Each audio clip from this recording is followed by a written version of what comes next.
익산 일빛교회 장권능 목사입니다.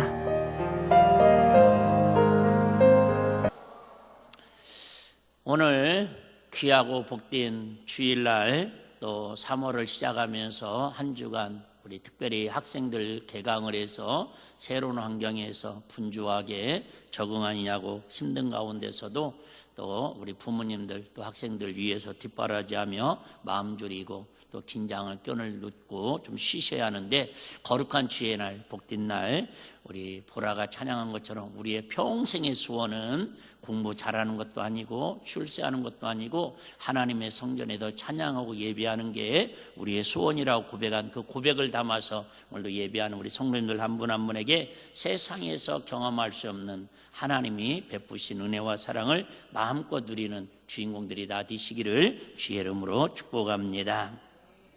축복합니다. 마태복음은 우리가 아시는 것처럼 예수님의 활동한 사복음서 중에서 제일 먼저 기록된 건 아니고 제일 앞에 나오는 성경이 바로 마태복음입니다. 근데 마태복음의 주제 중에 하나는 뭐냐면, 예수님께서 이 땅에 뭘로 오셨냐면 왕으로 오셨다라는 거예요. 예수님이 무엇으로 오셨다고요? 왕으로 오셨는데, 전반부에는 그래서 예수님께서 왕이라는 사실을 보여주십니다. 왕이라는 사실을. 그 다음에 후반부에서는 왕은 왕인데 사람들이 오해를 했습니다. 이스라엘의 왕으로, 유대인의 왕으로, 그런 왕으로 온 줄 알고 오해를 해서 그에 대해서 핍박도 하고 막 헤롯 왕은 그에 대해서 대적도 하고 그러는데, 알고 보니까 예수님은 이스라엘 유대의 왕으로 왔는데 유대인의 왕이 아니라 하나님 나라의 왕으로 오셨다라고 이야기를 합니다. 하나님 나라의 왕. 자, 그런데 아이러니하게 왕은 어떻게 보면 왕은 뭐랄까요, 이 세상의 모든 부귀와 권력을 다 누리는 게 왕의 상징입니다. 그런데 이 예수님께서는 세상의 이 왕으로서의 누리는 모든 걸 다 버리고 십자가에 달려 죽으시러 오셨다라고 도리어 하나님 나라 왕의 사명에 대해서 선포를 하십니다. 베드로전서 2장 24절에 이렇게 말씀하고 있습니다. 친히 나무에 달려, 누가요? 지금 예수님이 하나님 나라의 왕으로 오셨고 유대인의 왕으로 왔다라고 많은 사람들이 오해하는데, 왕으로 왔으면 대접받고 부경화를 누려야 하는데 도리어 뭐로 오셨다고 말씀하시냐면, 친히 나무에, 여기서 나무라고 하는 것은 십자가에 달려 죽으신 예수님의 그 나무를 뜻합니다. 십자가에 달려 그 몸으로 우리 죄를 담당하셨으니, 누구의 죄? 바로 저와 여러분의 죄를. 그러니까 예수님이 왕으로 오셨는데 왕이 나무에서 처절하게 처형당해서 비참하게 죽으시는 이유가 있다라는 거예요. 왕이 죽는 이유가 있습니다. 대부분의 왕들이 죽는 이유는, 우리 2조 500년의 그 사극 같은 걸 보면 왕들이 죽는 이유 첫 번째 원인은 뭐예요? 병이죠, 병. 그 생각 위로 왕들이 단명을 하더라고. 이렇게 보면은 평균 40살 정도 살았대요. 그들이 누리고 좋은 거 먹은 거에 비하면 단명하는 거잖아요. 그냥 지나가는 이게 유머입니다. 너무 분위기가 또 오늘 사순절이라 좀 그럴까봐. 그 당시에는 거지들이 많았습니다. 거지들이 주로 어디서 사는 줄 아세요? 다리 밑에. 저도 그때 어렸을 때 우리 동네 사람들이 제가 좀 울고 뗐으면 강경 다리 밑에서 주워 왔다고 그랬었거든요. 거지들이 사는 곳. 그런데 거지들보다 왕이 얼마나 먹는 거에 비하면 잘 먹고 좋은 집에 잘 삽니까? 그런데 거지의 평균 나이보다도 왕의 평균 나이가 더 짧다라는 게, 수명이 짧다라는 게 어떤 근거입니다. 어쨌든 이처럼 왕이 첫 번째 죽는 이유는 질병으로, 너무 잘 먹어서, 운동 부족으로. 두 번째는 왕이 죽는 이유 중에 하나는 뭐냐면 반역을 일으켜가지고 역적들에 의해서, 누가 역적인지는 모르겠어요. 어쨌든 반역을 일으켜서 때로는 귀양살해하거나 처형을 당하는 그런 경우가 있습니다. 그런데 우리 예수님은 왕으로 오셨는데 굶어 죽으신 것도 아니고 단명은 하셨어요. 33살에 단명을 하셨는데, 그 죽으신 이유가 역도들의, 물론 영적으로 보면 역도들의 어떤 반역이라고 볼 수 있지만은 그 이유가 아니라 자발적으로, 자의적으로 저와 여러분의 죄를 구속하시려고, 구원해 주시려고 친히 십자가에서 필려 죽으셨다라는 거예요. 자, 뒤에 좀 더 보실까요? 담당하셨으니 이는 우리로 죄에 대하여 뭐하고? 죽고. 그러니까 누군가가 내 죄를 담당하고 죽어야 내가 이제 죄에서 자유해진다라는 거예요. 자, 죄에 대해서는 죽고 의에 대하여 살게 하려 하심이라. 저가, 우리 예수님께서 채찍에 맞음으로 또 너희는 뭐예요? 나음을 얻었다는 거예요. 그래요. 여러분, 부모님들 마음 중에 하나가 뭐냐면, 내가 못 먹고 못 입고 못 쓰더라도 우리 자식들만큼은 잘 입히고 잘 먹이고 잘 살게 해주고 싶은 마음이 부모들의 마음이잖아요. 그 마음의 두 번째로 나타나는 게 뭐냐면, 아플 때, 정말 우리 사랑하는 어린 자녀들이 아플 때에 대신 부모가 아플 수만 있으면 뭐예요? 10번이라도 20번이라도 대신 아프고 싶은 마음 다 있잖아요. 저 같은 사람도 있는데 여러분은 없겠습니까? 근데 우리 예수님 마찬가지예요. 우리 예수님이 왕으로 오셔가지고 친히 십자가에서 채찍에 맞으시고 그 가진 멸시 천대를 당하신 것은, 우리 예수님의 마음이 어떤 마음이냐면, 저와 여러분들이 마음의 상처, 물질의 상처, 어떤 경제적인 아픔, 육체의 아픔, 이 모든 것들을 우리 주님이 뭐하게 하시려고? 치유해 주시려고, 낫게 해주시려고 우리 주님이 이렇게 친히 왕으로 대접받고 호의받고 그냥 정말 편안하게 삶을 살아야 하는데, 친히 그렇게 채찍에 맞아서 저주의 십자가에 돌려 들어가는 첫 번째 중요한 거예요. 우리 죄를 담당하셔서 우리를 영원히 하나님의 의로 살게 하시려고. 두 번째로 이왕 하나님 자녀로 사는데 이왕이면 건강하게 행복하게 사시라고. 할렐루야. 얼마나 멋져요.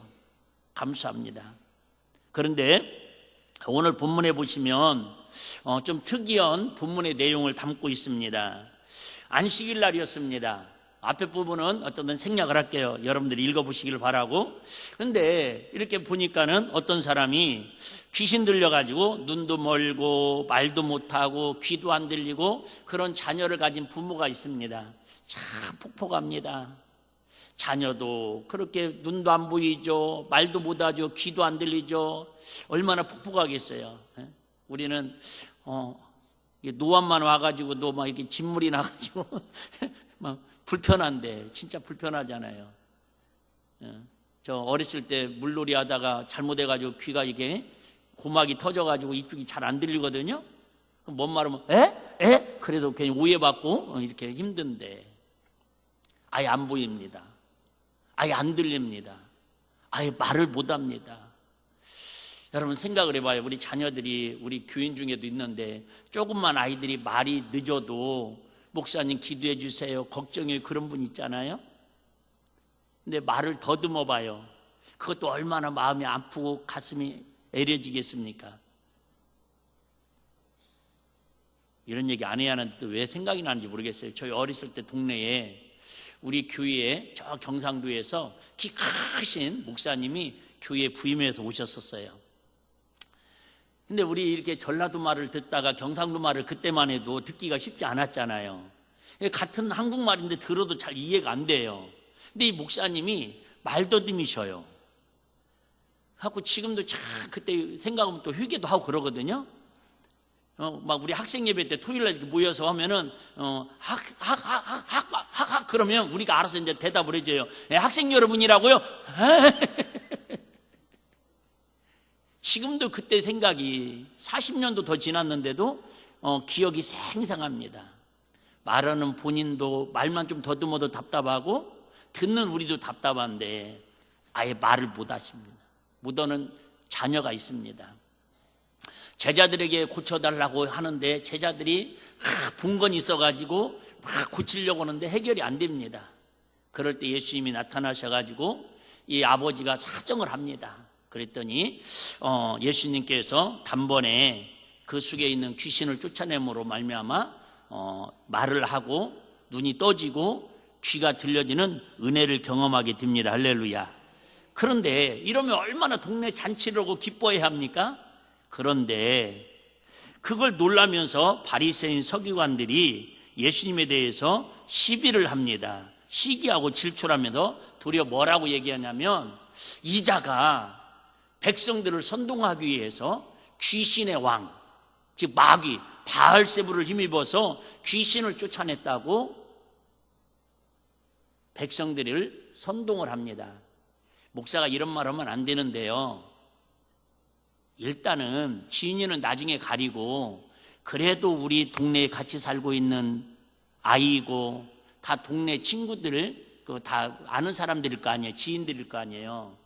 그러면 설령 무당을 해서든 푸닥거리를 해서든 뭐 성황당하든 절을 해서든 예수 이름으로든 어쨌든 이렇게 어렸을 때부터 눈 안 보이고 귀도 안 들리고 말도 못하는 이 아이가 고침받았다고 하면 일단 박수치고 축하하고 기뻐하는 게 인지상정 아닐까요? 난 그렇게 생각합니다.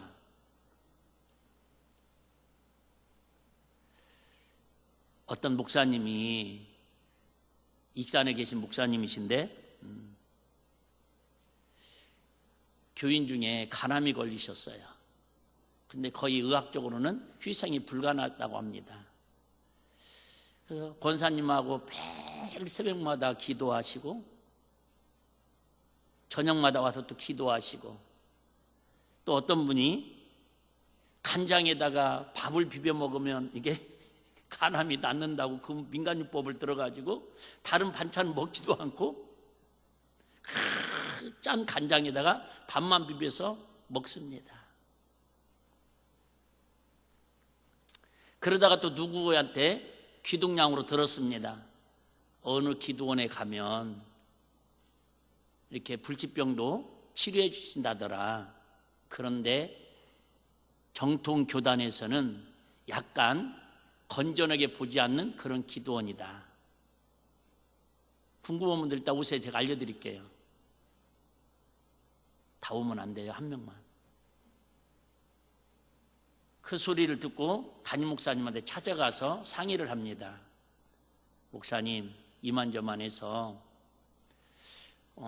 우리 남편 집사님을 이렇게 살릴 수 있는 방법이 그 기도원을 가면 살릴 수 있다고 그러는데 목사님이 허락해 주시면 가고 가지 말라고 하면 안 가겠습니다. 훌륭하죠. 이 정도면. 안 훌륭해요? 목사님 입장에서는 참 훌륭합니다. 근데 그 목사님이 얼마나 훌륭하신지, 내가 못 고친다면, 내가 능력이 없어서 안수해서 어떤 치유사역을 통해서 해결할 수 없다면 그곳이 이단이라고 좀 소문이 안 좋고 설령 또 불법은 아니지만 어떤 좀 말이 많고 그런 곳이라도 정말 우리 사랑하는 집사님 치료만 받을 수 있다면 10번이라도 갔다 오시라고. 모르겠어요. 저는 참 그 얘기를 직접 들으면서 그게 진정한 부모님의 마음이고 목자의 마음 아닐까요? 물론 끝나고 막 이단 잘못된 데 가서 막 안찰받고 막 그러고 다니면 안 됩니다. 세상에 이렇게 지금 중환자를 고침받았는데 좋아하고 격려하고 위로하고 칭찬하기는 고사하고 도리어 막 그 고쳐준 예수님을 귀신의 왕을 힘입었다고, 마귀 들려가지고 귀신을 쫓아냈다고 도리어 막 화를 내고 시비를 겁니다.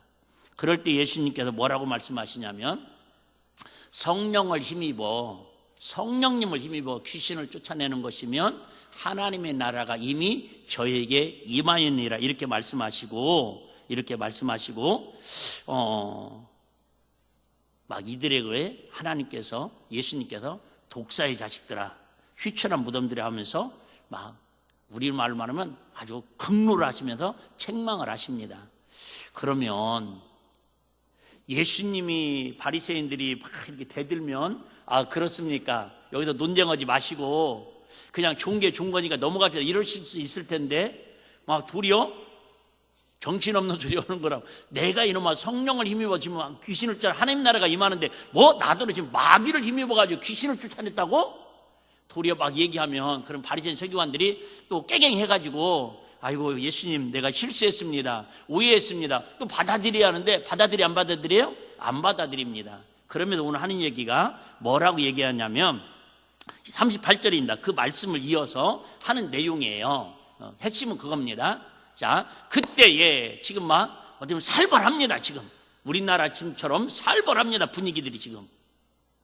그때에 바리새인 서기관들하고 예수님하고 지금 한판 붙어볼 기세입니다. 지금 둘 다 양보할 기색이 있어요, 없어요? 없습니다. 지금 서로 팽팽합니다. 그때에 서기관 바리새인 줄 몇 사람이 말하되 선생님이요, 누구한테? 예수님한테 우리에게 뭘 보여주기를 원하나이다? 표적을 보여주기를 원하나이다. 여러분, 표적 중에 가장 확실한 것은 지금 눈 멀고 봉우리도 귀 먹은 사람이 보게 되고 말하게 되고 열려졌잖아요. 할렐루야. 이보다 더 큰 표적이 어디 있습니까? 우리에게는 가장 큰 표적이 뭐예요? 여러분, 저와 여러분들이 지난주도 우리 모두가 칭찬받는 교회 되자고 그랬는데 가장 큰 표적이 뭐예요? 여러분, 기도해서 암병 고침받은 겁니까? 여러분, 죽은 자가 살아난 겁니까? 아니잖아요. 저와 여러분들이 가장 큰 표적은 예수 믿기 전하고 예수 믿고 나고 교회 다니기 전하고 교회 다니고 여러분 우리 삶이 변화됐잖아요. 할렐루야. 이보다 또 확실한 표적이 어디 있습니까? 저는 확실히 얘기할 수 있습니다. 저는 예수 믿기 전에는 절대 주일날 교회에 와서 앉아있지 않았던 사람입니다. 교회만 쳐다보면 제가 손가락질하면서 재수없다고 하고 지나갔던 사람입니다. 우리 동네에. 그런데 분명히 내가 예수 믿고 하나님의 은혜를 알고 나니까 내가 변화되었어요. 뭐예요? 십자가만 생각해도 눈물이 나고 교회 갈 날만 기다려도 가슴이 뛰고 설레어지고, 허허, 나만 그런 겁니까 시방? 우리 보라가 아까 소원 얘기했잖아요. 우리의 평생의 소원, 이게 우리의 평생 소원 변화되었잖아요. 할렐루야. 저가 여러분만 이보다 더 확실한 표적이 어디 있습니까? 많은 사람들이 지금도 그래요. 예수 믿으면 천국 간다는데 천국 보여달라고. 내가 표적이야. 그 표적. 우리 어떤 그 장로님 오시다가 지금 목사님 되신 그분이 김제에서 이렇게 농사를 많이 지셔요. 아시는 분 아시잖아요. 우리 교회 건축할 때마다 많이 일해 주시고 그러셨는데 막 젊었을 때 은혜 받고 동네 사람들한테 복음을 전해야겠는데 사람들이 받아들여 안 받아들여요? 안 받아들인다라는 거예요. 그러니까 내가 변화된 거 보고 믿으라고. 그러니까 뭐가 변화됐냐고. 그게 그거 같잖아요. 맨날 사는 사람들은. 그래가지고 아침마다 가가지고는 저 만나면 나 똑바로 보라고. 내가 이게 하는 말이 한국말 아니냐고. 내 말 알아듣지 뭐냐. 알아듣다고 그랬더니 막 갑자기 이분이 오다다다다다다다다다다 막 그랬다라는 거예요. 전화번호 알려드리니까 직접 전화해 보시던가. 그러니까 사람들이 그게 뭔 소리냐고. 오토바이 방귀 끼는 소리, 개구리 우는 소리가 나도 어쨌더라고. 나 이 말 배워본 적이 없다고. 그런데 내가 성령 받고 하나님 주신 표가 있는데 이게 바로 하나님 나라 말이라는 거라고. 방언이라는 거라고. 그러니까 당신도 교회 와서 은혜 받아야 한다고. 예수 믿고 천국 가야 한다고 막 그렇게 해서 전도를 했다라는 거예요. 내 생각만큼 많이들 오지는 않더라는 거죠.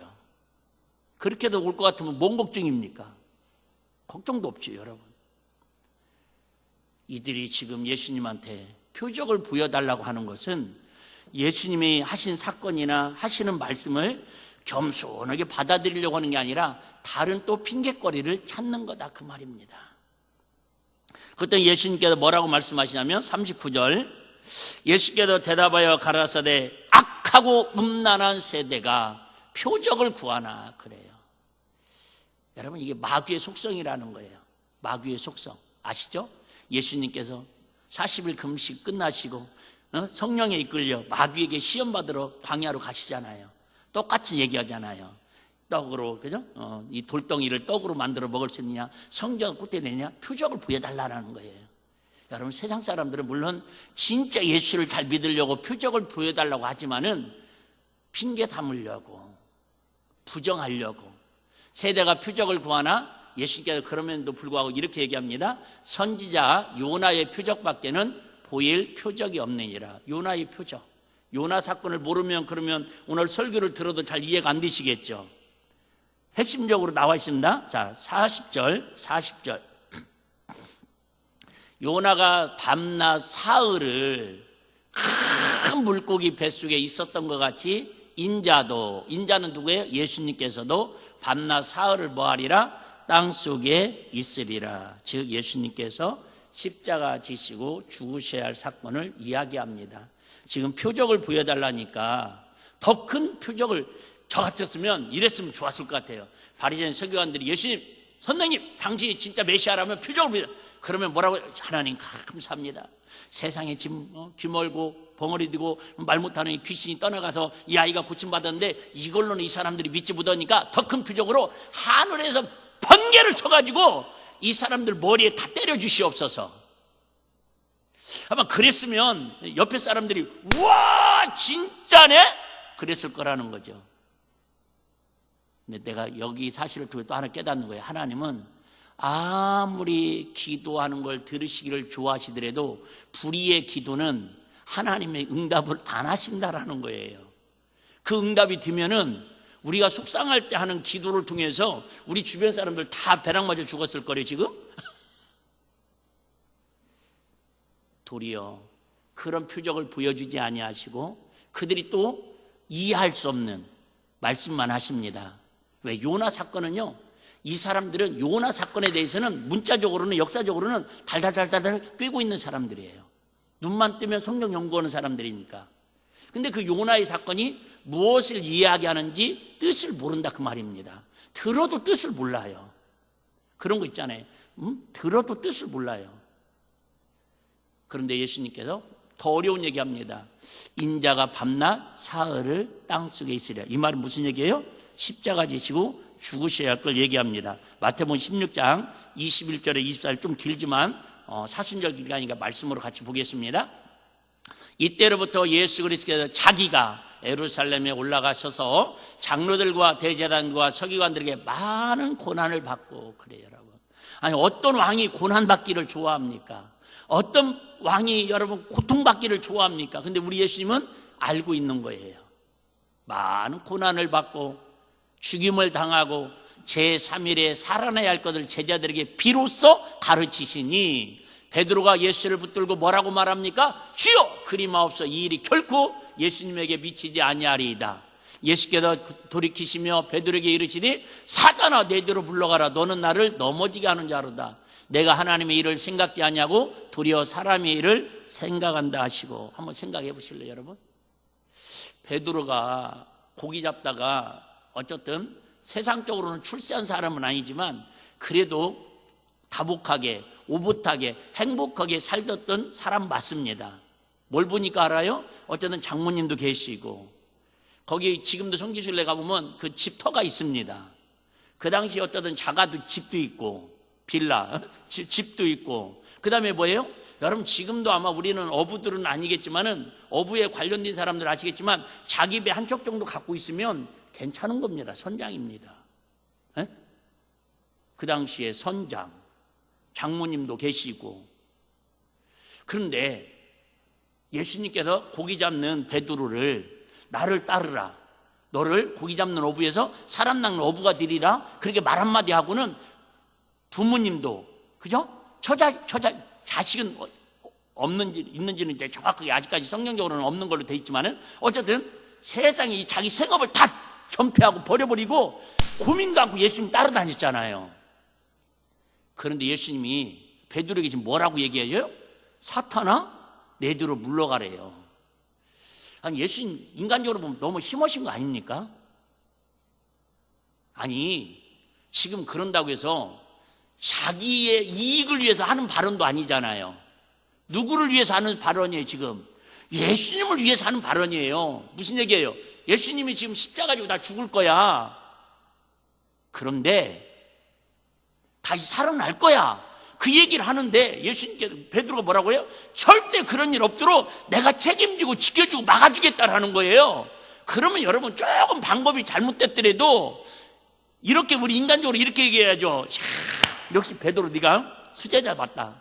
역시 내가 너 믿고 참 내가 사랑 보는 눈이 있다. 너 진짜 내가 제자로 생각 잘했다. 하지만 하나님의 일은 인간적으로 하는 게 아니라 영적으로 이렇게 있으니까 좀 기다리면서 이렇게 자세하게 알려줘야 맞지 않을까요? 그런데 뒤도 안 돌아보고 사단아 너는 나를 넘어지게 하는 자라고 마귀 취급을 합니다. 자, 저와 여러분들이 솔직히 이 정도 됐다면 솔직히 요즘으로 말하면 시험 안 들 사람 있을까요? 없을까요? 없잖아요. 여러분, 교회도 마찬가지입니다. 대부분 자기 사리사욕을 채우려고 옳은 말 하는 사람들은 별로 없습니다. 물론 개 중에 한두 명은 있을 수 있겠지만 대부분은 다 뭐라고 얘기해요? 정치인들도 똑같잖아요. 자기 사리사욕을 위해서 여러분 얘기하는 사람 있습니까? 아니잖아요. 다 누구를 위해서 한다고 그래요? 나라를 위해서. 또 누구를 위해서? 국민들을 위해서. 내가 요즘은 뉴스도 잘 안 보는데 뉴스 보다가 막 이렇게 막 할 때 있어요. 이것이 온 국민의 뜻입니다. 막 그럴 때 뭐 뚜껑 열려가지고 나는 빼라, 나는 빼. 나는 거기에서 온 국민에서 빼주라. 나만 그럽니까? 아니, 내용은 내가 뭐 얘기 뭔 말인지 아시죠? 여러분, 참, 옳은 말에도 예수님을 위해서 해도 이 정도 소리고, 그러니까 베드로가 될 수 있었던 거예요.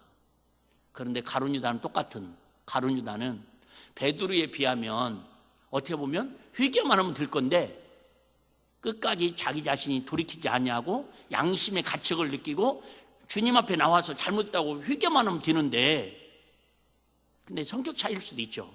어쨌든 그걸 자기 스스로 해결하려다가 결국은 비참하게 죽은 게 문제가 아니라 지옥에 갔다라는 게 가슴 아픈 일이다, 그 말이죠. 그럼 하는 얘기입니다. 자, 그러면 예수 진짜 잘 믿는 사람의 표적이 뭐냐? 예수 잘 믿는 사람은 어떤 삶이냐? 사순절에 우리는 어떤 삶을 살아가야 하느냐? 24절에 이렇게 얘기하고 있습니다. 같이 한번 읽어볼게요. 시작. 이에 예수께서 제자들에게 이르시되 아무든지 나를 따라오려거든 자기를 부인하고 자기 십자가를 지고 나를 쫓을 것이니라. 여러분, 예수님이 그 길을 가셨는데 이제 우리도 이 사순절 기간에 딱 한마디로 정리하라면 이렇게 사는 성도가 믿음이 좋은 성도고 세상 사람들한테 칭찬받는 성도의 삶을 사는 그런 표적이라는 거예요. 할렐루야. 뭐예요? 자기를 부인하고. 근데 아시잖아요, 또 어떤 사람들이 그래, 또 우스갯소리로 아유, 목사님 당연히 자기 부인하고 살지, 그럼 남의 부인하고 살면 불륜이에요 그러는데, 그러면 안 돼요. 자기를 부인한다는 말은 자기 자신을, 자기 자존심, 자기 자아, 자기 아집을 어떻게 보면 간쓸개를 빼서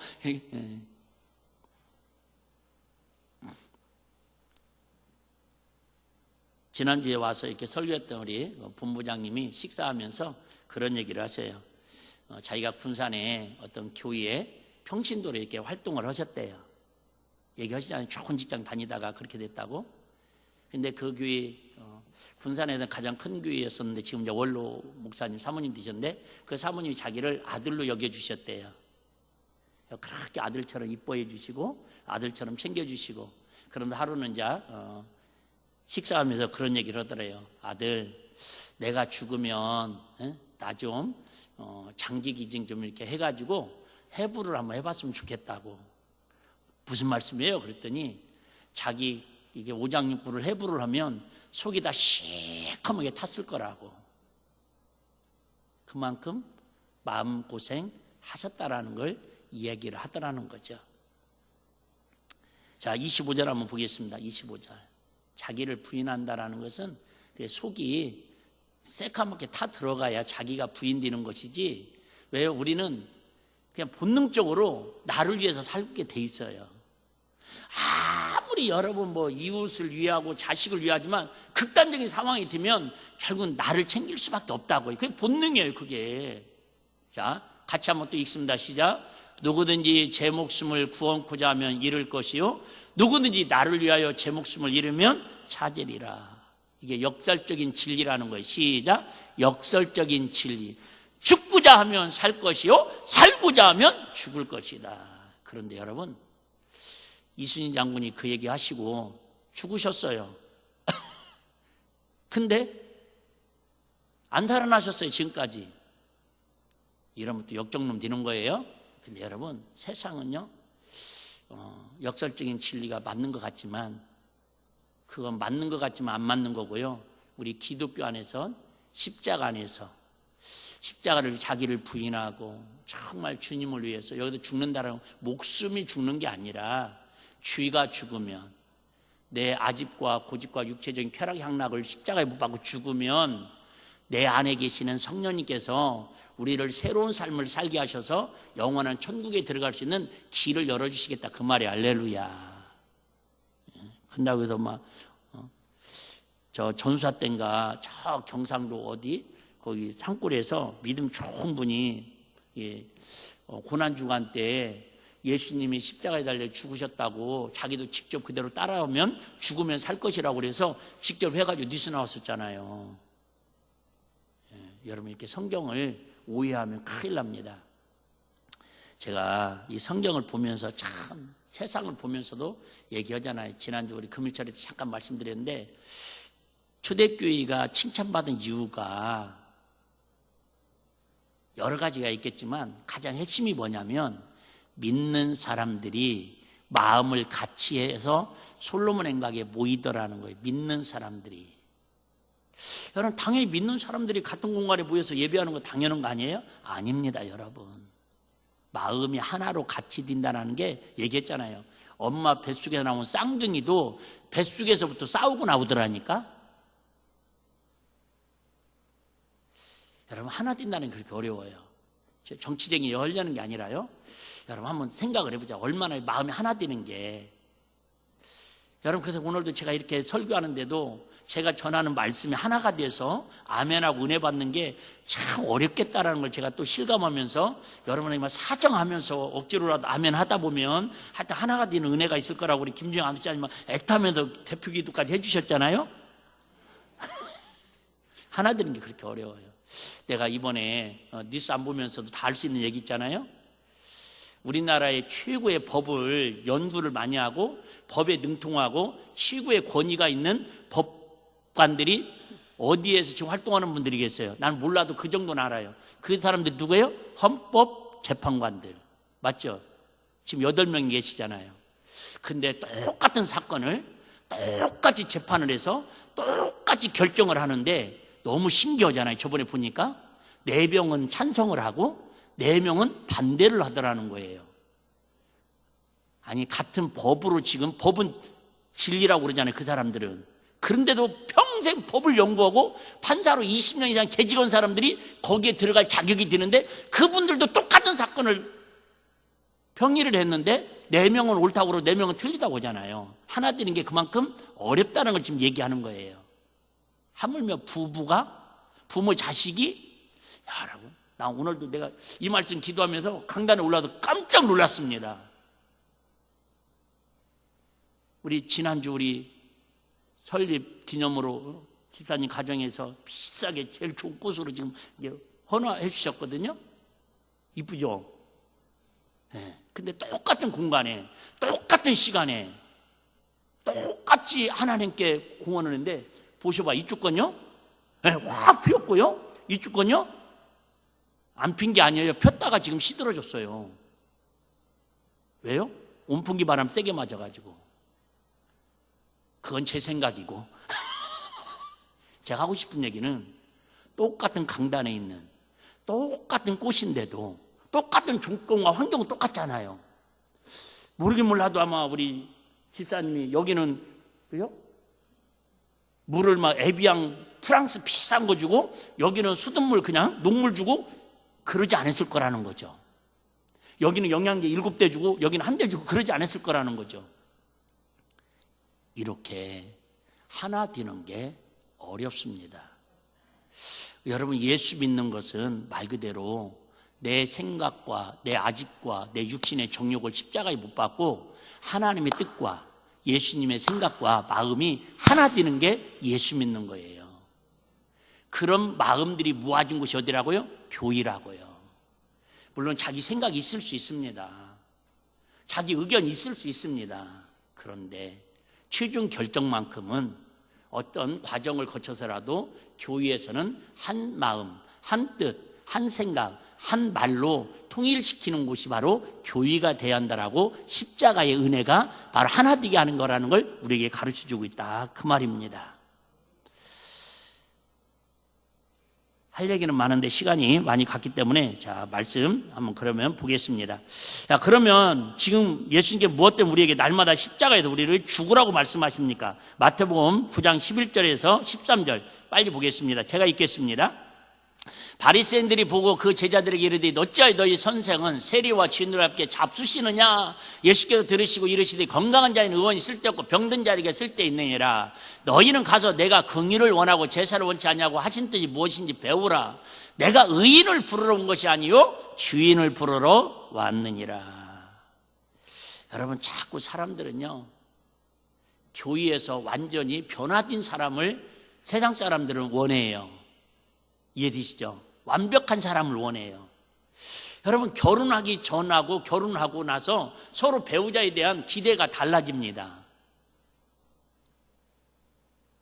어쨌든요, 서로 뭐 하기를 원해요? 완벽한 사람을 원해요. 완벽한 사람을 원해요. 여러분들도 저한테 은근히 우리 목사님 좀 이렇게 완벽했으면 좋겠다, 이런 부분은 물론 그런 뭐 기도도 하고 또 발전도 하고 그래야지만은, 저도 마찬가지로 우리 성도님들한테 뭔가 좀 더 완벽했으면 좋은 그런 마음을 갖잖아요. 안 가져요? 가지면 나쁜 거예요?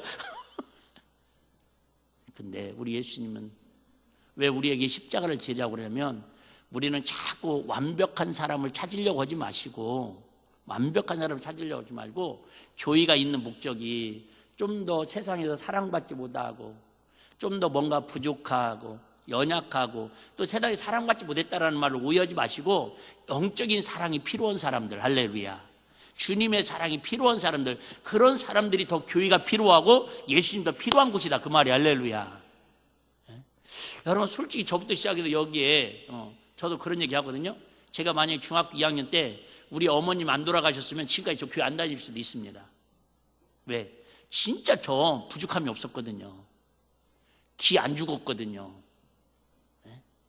뭐 기 죽을 게 뭐 있습니까? 교회 다니는 아이들, 내가 얘기했잖아요. 부잣집은 아니었지만 어쨌든, 여러분, 그래도 우리 지금 이 자리에 앉아있다는 건 뭔가 지금 영혼의 갈망이 있든 육신의 기도의 연약함이 있든 뭔가 하나님 앞에 무릎 꿇지 않으면 안 될 만한 뭔가 하나님 앞에 사연이 있기 때문에 그래도 이 자리에 올 수 있는 게 축복이다, 그 말이 할렐루야.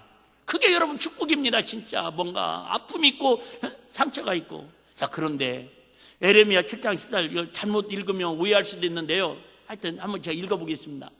연결을 잘해야 하는데, 자, 너희는 이것이 여호와의 전이라, 여호와의 전이라, 여호와의 전이라 하는 거짓말을 믿지 말라. 에레미야 선지자도 지금 무슨 얘기냐면, 교회가 타락했어요. 제사장들이, 주예종들이 타락했어요. 그래갖고 하나님이 에레미야 선지자를 통해서 뭐라고 말씀하시냐면, 에레미야야, 여호와의 전이라, 여호와의 전이라, 여호와의 전이라, 세 번을, 두 번만 하면 강조법이잖아요. 세 번을 합니다. 그런데 뭐예요? 하나님의 성전이라고 하는 말이 거짓말이라는 거예요. 지금 어떻게 보면 저와 여러분을 향해서 세상 사람들이 한국교회를 향해서 혹시 그렇게 외치는 것처럼 들려오지 않습니까? 저거 말만 장로지, 저 말만 권사지, 저 말만 목사지, 저 말만 교회 다니는 거지. 거짓말이라는 거예요. 여러분, 그 좋은 솔로몬 성전이 왜요? 제사장들이 얘기했잖아요. 가난한 사람들, 어려운 사람들, 힘들고 지쳐있는 사람들을 보호하고 그들에게 하나님 말씀을 통해서 믿음으로 기쁨을 주고 소망을 줘야 하는데 사리사욕을 채우는 거예요.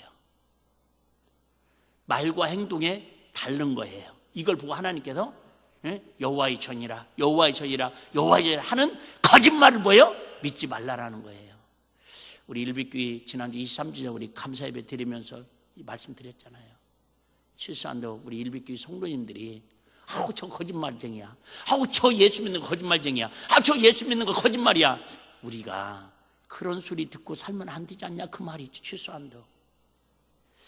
야, 저 사람 보니까 하나님 사랑해 줘, 나도 저 사람 정도 되면 나 교회 다녀야지. 이 정도까지는 우리가 못 보여주더라도 어떻게 보면 성경의 가장 마음 아픈 소리.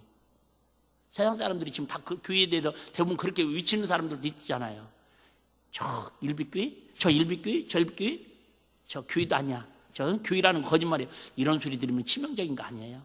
그런 게 없어져야죠. 솔직히 얘기했잖아요. 보이는 건물이 교회가 아니라 그리스도의 마음으로 하나 된 사람들이 모여있는 공동체가 교회라고. 자, 그러면 우리가 날마다 십자가의 죽음으로 하나님 앞에 왜 무릎을 꿇어야 합니까? 마태복음 22장 34절 40절인데요. 한마디로 말하면 이웃을 사랑하고 하나님을 사랑하기 위해서 우리가 십자가 앞에 날마다 나를 죽이는 훈련을 해야 한다 그 말이에요. 하나님 사랑, 이웃 사랑. 시작.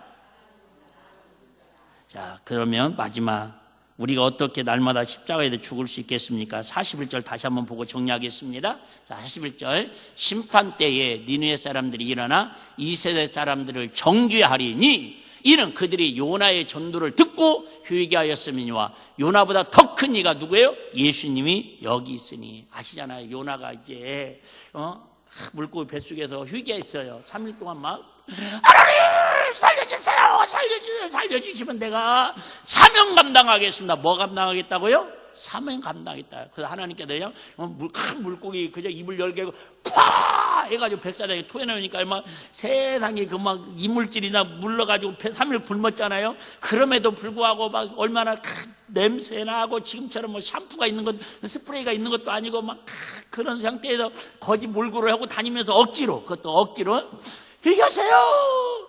회개하지 않으면 하나님 멸망한답니다. 이렇게 건성으로 외쳤어요. 그러면 사람들이 아이고 저 미친놈이 나오고 그냥 무시할 줄 알았더니 세상에 그 말을 듣고요, 왕부터 시작해서 죄를 무릅쓰고 막 통곡하며 회개를 한 거예요. 이해되시 맘에. 그래요 여러분. 어떤 사람은요 피를 토하면서 말씀대로 살자고 외쳐도 아이고 저거 농담이요, 아이 저거 목사님 맨날 하는 소리요, 그렇게 무시하는 사람이 있고, 지나가다가 집사님 좀 더 주님 사랑해야 하지 않겠어요? 좀 더 주님 사랑하는 일에 우리 마음을 쏟아야 하지 않겠어요? 그거들도 가슴에 새기고 회개하고 통일 자복하고 하나님의 은혜를 회복하는 사람도 있을 수 있고. 할렐루야. 이해되시죠? 중요한 건 여러분 41절 뭐라고 말씀하셨어요? 답이 여러 개가 없어요. 딱 하나입니다. 뭐 하면 돼요? 회개하면 됩니다. 회개도 이빨로 회개 말고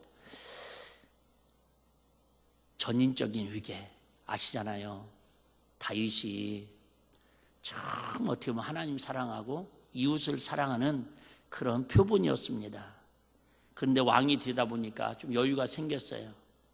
그래서 하나님께서 어느 날 나단 선지자를 보내가지고 이렇게 얘기합니다. 왕이시여, 어느 부잣집에 아들이 장가간다고 그래가지고 자기 집에 99마리 양이 있는데, 소가 있는데 그거 아깝다고 가난한 집거 뺏어다가 한 마리 뺏어다가 그거 잡아가지고 잔치했습니다.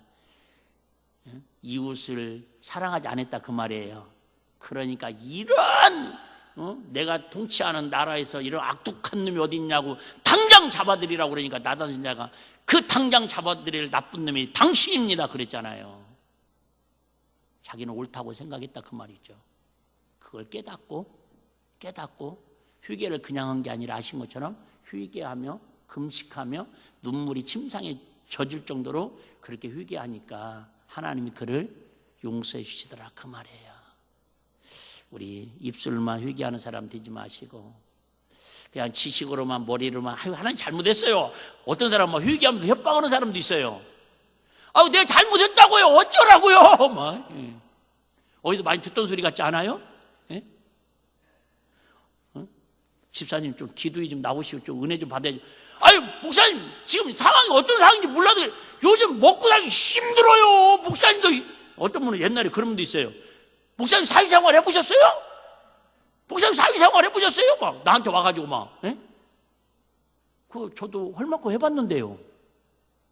내가 맨날 진짜 막 온실 속에서 막 그냥 성경만 읽고 기도만 하고 막 이렇게만 살아온 줄 아시는 분들 착각 오해십니다. 여러분만큼은 아니겠지만 저도 살벌한 세상에 생활 조금은 해봤습니다. 맛은 봤습니다. 맛보면 알잖아요. 그럼 막 여러분만큼 힘들겠습니까? 어쨌든 여러분 우리 이 사순절 기간에 나를 죽이는 게 제일 힘들어요. 그럼에도 불구하고 우리 주님 바라보면서 우리 내 마음이 자꾸 주님과 멀어질 때에 십자가에다가 못 박는 예수님을 그림을 상상하면서 저와 여러분의 정욕을 못 받고 그거 죽어야 내가 살고 가정이 살리고 민족을 살리는 그런 귀한 십자가의 사명을 감당하고 살아가는 우리 모두가 다 되시기를 주의 이름으로 축복합니다.